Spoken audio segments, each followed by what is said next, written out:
Hey Kyle, it's me, Kyle from the past, and I'm here today to walk you through how to make stoneware marbled pottery. Let's go. So for this we're going to be using B-mix clay and brown clay, so that way they can marble together nicely. The B-mix gives you quite a bit of a nice white, but it is a dastardly devil to work with. So the first thing you want to do is take out all your future aggression on it by slamming it on the ground as many times as you can. This is going to kind of help wake the clay up and make it easier for wedging.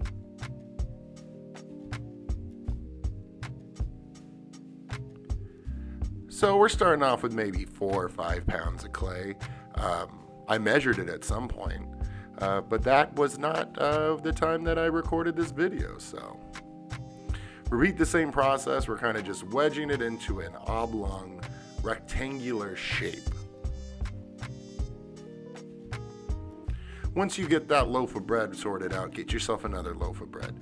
This is that brown clay I was talking about before. It is a completely different consistency than the B-mix, so we got to do a little bit of work to make it make them friends. Same thing as before. Another loaf of bread. Actually, they just look like the big bricks of Velveeta cheese that you can get. So we're going to go ahead and we're going to take these 2 chunks of clay and we're going to cut them into nice long slices.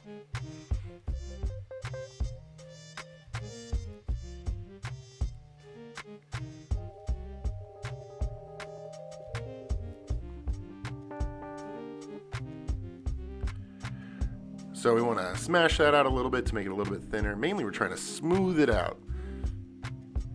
Because what we're going to do here is we're going to make ourselves a little cake, a little layered cake. Now take care here, Kyle, when you smash this out, to get rid of as many air bubbles as you can, because they will pop up later and they are rude.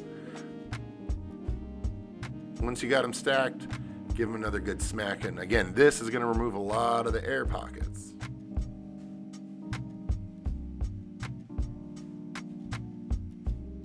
Once you feel confident in your ability to round things off, cut it in half. Look at that. Don't you want to just take a bite? A reminder, Kyle, don't eat the clay. I don't know what it'll do to your insides, but I know what it can do to your teeth. It's full of sand.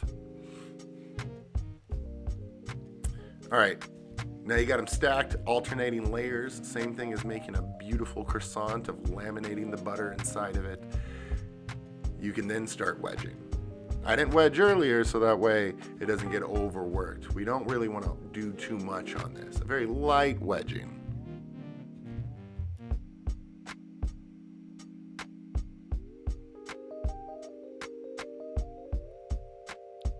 And once you feel just good about it, I mean, it doesn't really take that much time. You can over wedge it, that is for sure. Cut it up, give yourself a nice little cross section, and see what you're working with.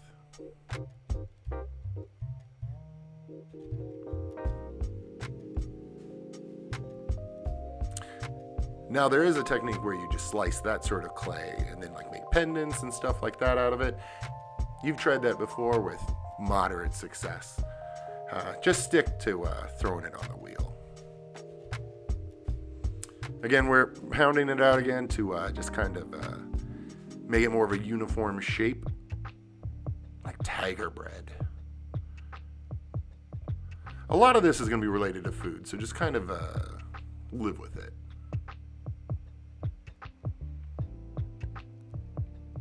So we're going to cut them down into sections. I like to just kind of stab my finger in it to see what the size is going to be. 1 thumb mark means 1 pound. If I don't put a mark in it, it means it's less than a pound, like 2/3 of a pound, 3/4 of a pound.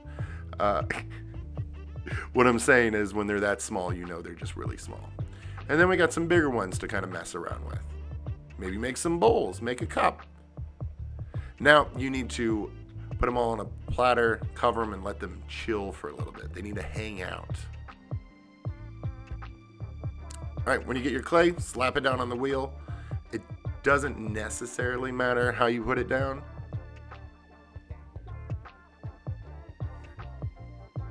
All right, Kyle. This is something you forget a lot. Go through the whole process of coning and centering. It's a little bit rougher to throw with than normal clay because there's two different clay bodies that aren't exactly best friends. But no matter what, don't take your time. You hear me? Do not take your time. This process is a process that has to go fast. I think the entirety of this pot I'm throwing here was 4 minutes. So we're talking pulling the walls only twice. Oh, good. You didn't leave yourself enough clay to trim it later. Great job, Kyle. Why am I being so salty with you today, Kyle? I don't understand it.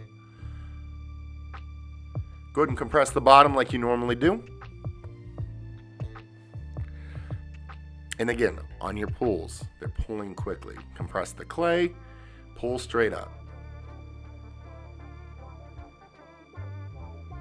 And a reminder that this is just going to look like pudding.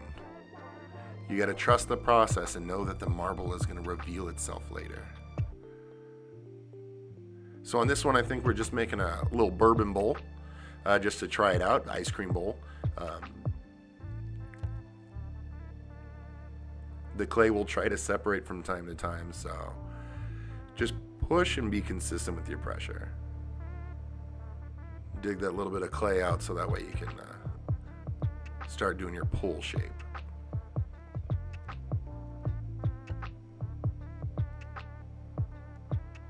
All right, so you're pulling at an angle here to make a bowl. You're not just going straight up. Again, you're trying to cut down on as many of those pulls as you can.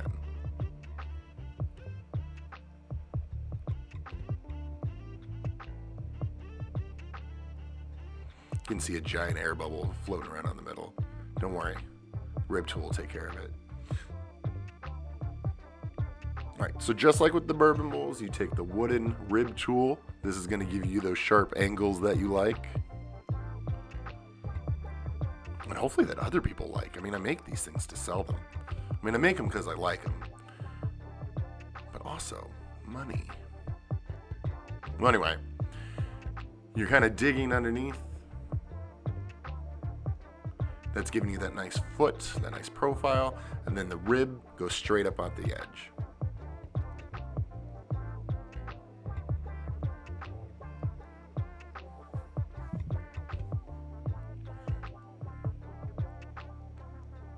All right, now this is key. Well, how key it is, I don't necessarily know. But we're taking our metal rib and we're scraping off the top layer of slit. This will help reveal the pattern that is underneath it. But don't fret if it doesn't look perfect, because you will also be trimming it to reveal everything underneath.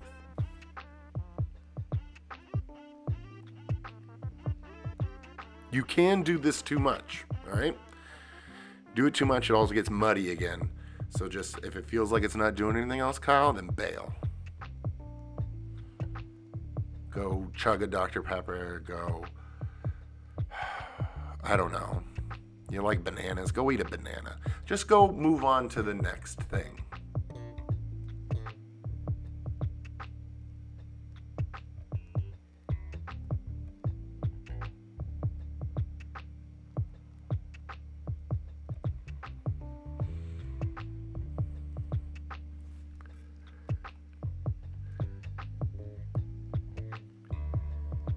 Now, it might help. You tend to throw things pretty thin. So with this process, it helps to leave a little bit of extra clay because you're trimming on the outside. You try to remind yourself of this all the time, though, Kyle, and you almost never actually do it. This piece, whenever it's done, is probably the lightest thing I've ever made. All right, let's take a look at another one. So we got that clay slammed down, a quick centering and coning.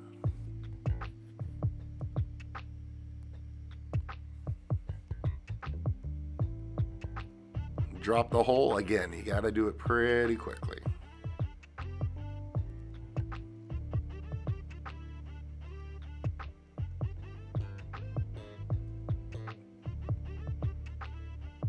Pull straight up.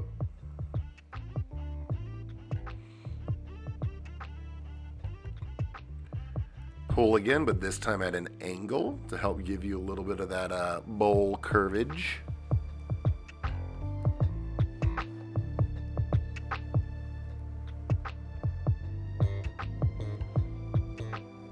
Start shaping using the rib. We want to remove our fingers as much from this to help give it a nice strong shape.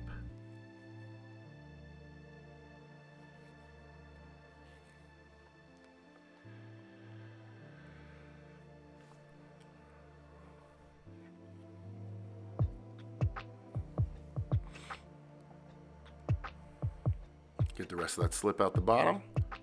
Help this bad boy dry out a little bit. Also helps if you start calling every piece of pottery a bad boy.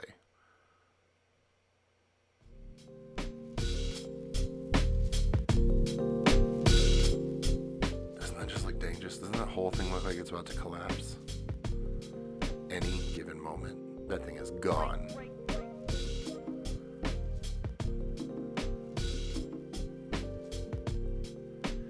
All right. So you like to add slip to things, so we're going to be using porcelain slip here, as well as some blue mason stain slip. And it gives it a nice texture. It's almost like when this is done, it's mountains going up into the sky. Like you think of those striation marks on mountains where roads have been cut through them, and then it kind of goes up into the ether. It reminds me a lot of my time whenever I lived in Johnson City, Tennessee, when I lived in the heart of Appalachia. So get your slips added on there. We get a nice darker blue for it. Let's go.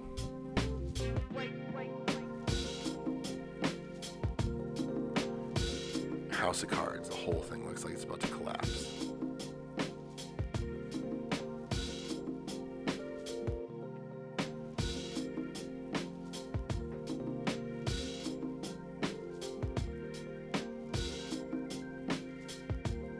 Now you're saying, hey, K-Dog, why are you covering up all of that clay with the slip?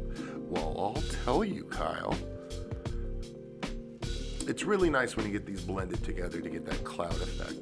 But also, whatever you do, the digging in process, you know, the thing you do with the rib where you kind of go woo, woo, woo, you know, with the waves. It makes it so the clay underneath can show through in those grooves, and it gives it even more of a mountains dissipating into the mist and sky vibe. Let's take a quick look. Ooh, it's too fast. Let's put it on that slow-mo. So as it digs through, you can see the little bits of white showing underneath with the black. We'll get a better look at it later.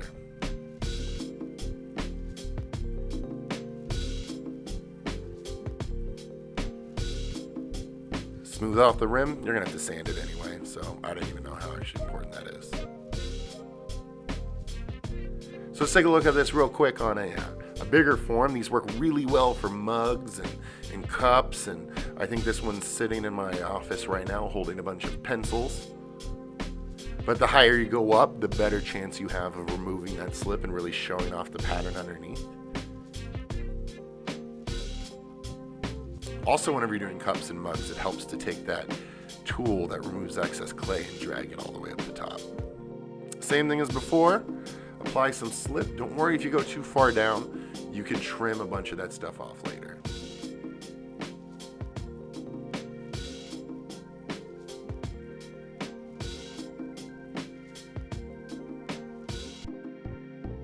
Again, turquoise, dark blue. Oh, and I see you're wearing your Jaws shirt. That's a good shirt. I wonder where it is. Hopefully you still know where it is by the time that you remember to watch this video.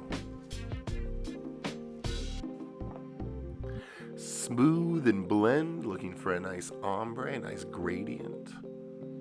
Remember, we're going for clouds into the sky.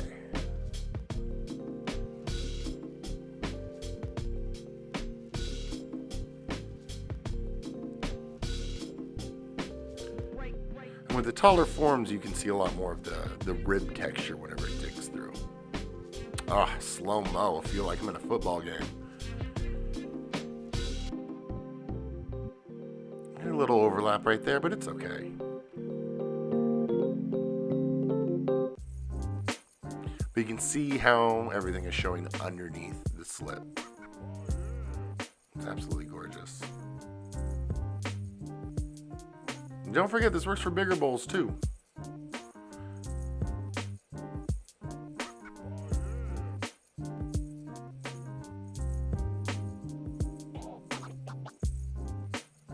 The only thing special to think about with the bigger bowls is, again, you tend to throw them a bit thin, and they'll want to collapse with all this extra beef on it. You know, like whenever you try to walk up the stairs.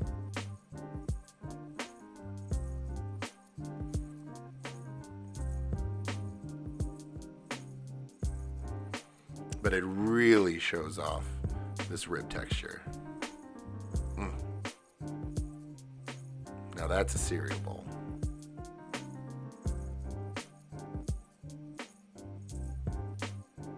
All right, so don't cut them off the bat, Kyle. This is important.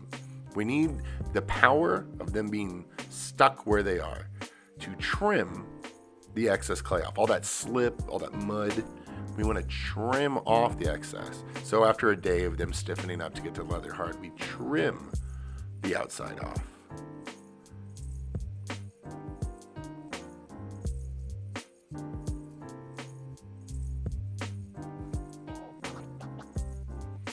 And you can trim the inside. That'll show off a bit of the markings. They are a lot more chaotic on the inside, though. It looks a lot more like wood grain or something whenever it's done.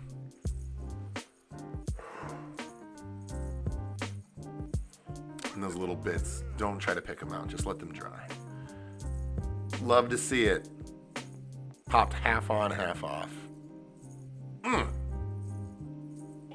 you can see how the markings are completely erratic. There's no way I can really control exactly how this is going to look. Now for trimming a foot, same thing as normal. Just make a little bit extra care because you're going to have to deal with that brown clay. That brown clay you got, I don't remember where you got it from. Don't get it from the same place again. It's got significantly less grog than even the B-mix. And it resists the tool whenever trimming. So you kind of like ride wherever the black clay is, like a wave going up and down. So don't do that. Find a new brown clay, maybe even black clay.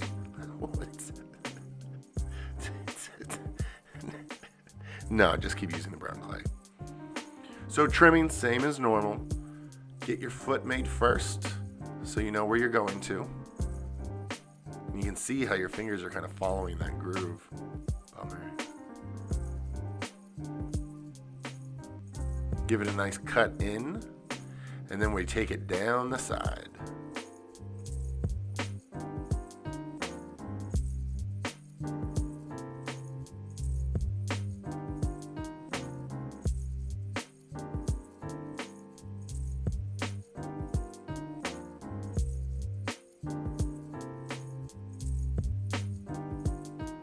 Now you can keep trimming in to reveal more, but sometimes you can take a little bit too much, or you can knock the whole dang thing off. Don't worry about it. It'll all be okay. Believe in the power of the 4 lugs. And I left that in there, Carl, because I just wanted to show you sometimes things don't work perfectly. So at this point, I think I might just be kind of blending some of the clay back together. So you have to kind of just accept your fate after a certain amount of time and live with it. Do you think that this is going to look good? It probably is. So just leave it.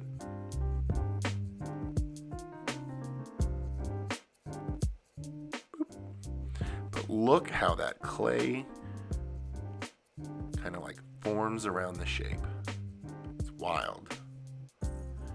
You can do this with colored clay too, Kyle. You've made colored clay before. It's a little bit harder. It tends to fire out a little bit more, but you totally can do it. Let's take a look at another one. Ooh, look at that white shining straight through there. Now with the slip, you have to be careful. You don't really hard edge, so you kind of have to gradate it a little bit. When you take your tool, you kind of just hold it at a slight angle, so that way it kind of lifts, it fades. Same thing with the foot. Cut it out. Oh, that's a lot. That looks like a lot of stuff.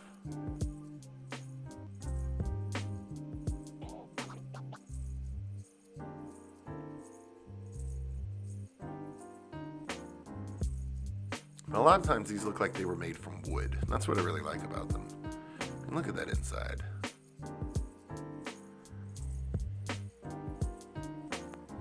And the white striation marks ended up looking nice. Whenever you're doing a cup, same idea, except for you want to do less. Remember, do less.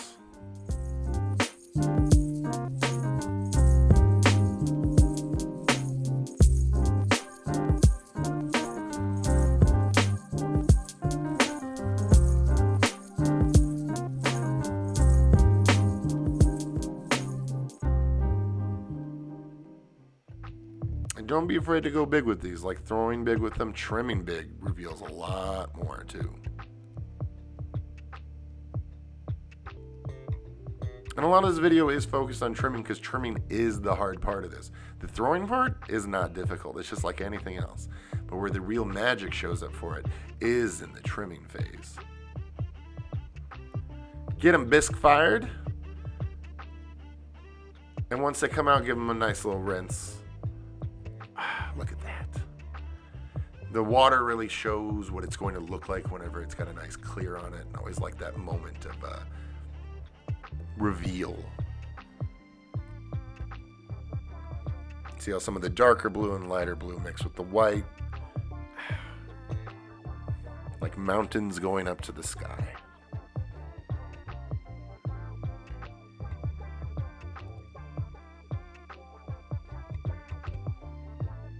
Don't forget your cup. Once you got them all dry, give them a nice waxed foot. This time I thought I would show you what it was like, how to use the kick wheel for the banding part of it. Your left foot goes in constant motion.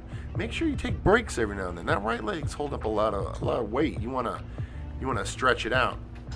Here's a example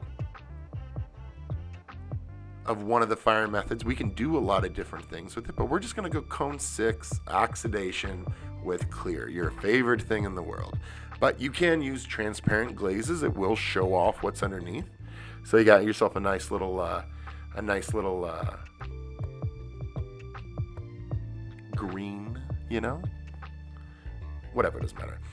Dunk these for 6 seconds. Careful not to push too hard. You have broken these before with the tongs.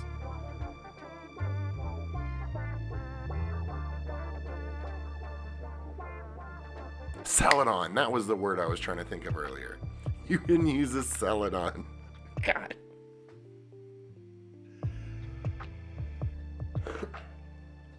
So yeah, whenever you dunk it for 6 seconds. Sometimes the B mix and brown clay don't like to absorb the glaze as much. So you'll notice that they take a while to dry before you can load them into the cone 6 firing. Grab a sponge and wipe off the bottoms. That's why we did that great wax job earlier, Kyle. It's to make this process a lot easier. You used to not do that. It sucked. This is the one that we put a little bit of extra wax on so that way you can have some bare clay showing. It's going to go through the same process, except for we're going to wipe off a lot more than just the foot.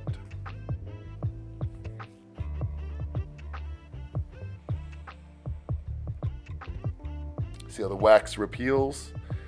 So we're going to have some clay that's dry, some clay that's really glazed and kind of wet.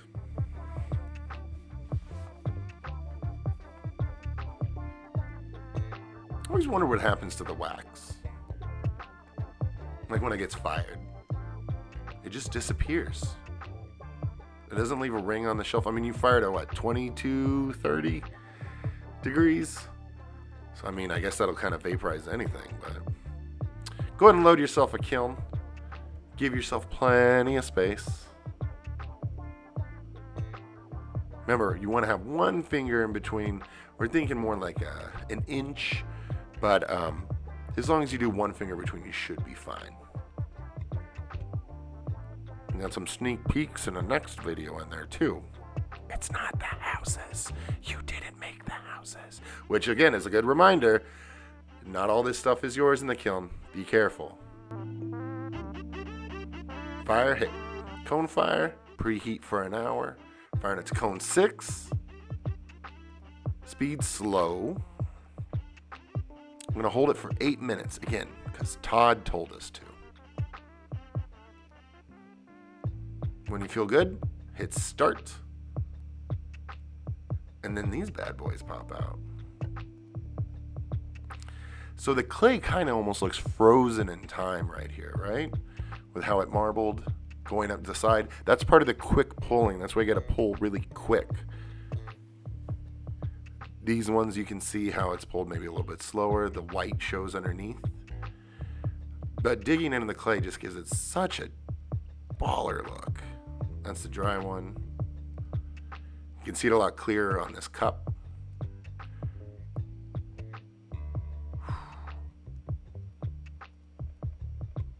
You can mix other clays in this too. You've done normal stoneware as well as B-mix and black clay, and it looks pretty good. And a quick reminder to you, you can put handles on these things. Look at them go. Follow your mug making tutorial to turn these into mugs.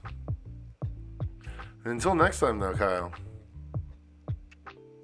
don't mess up. I love you.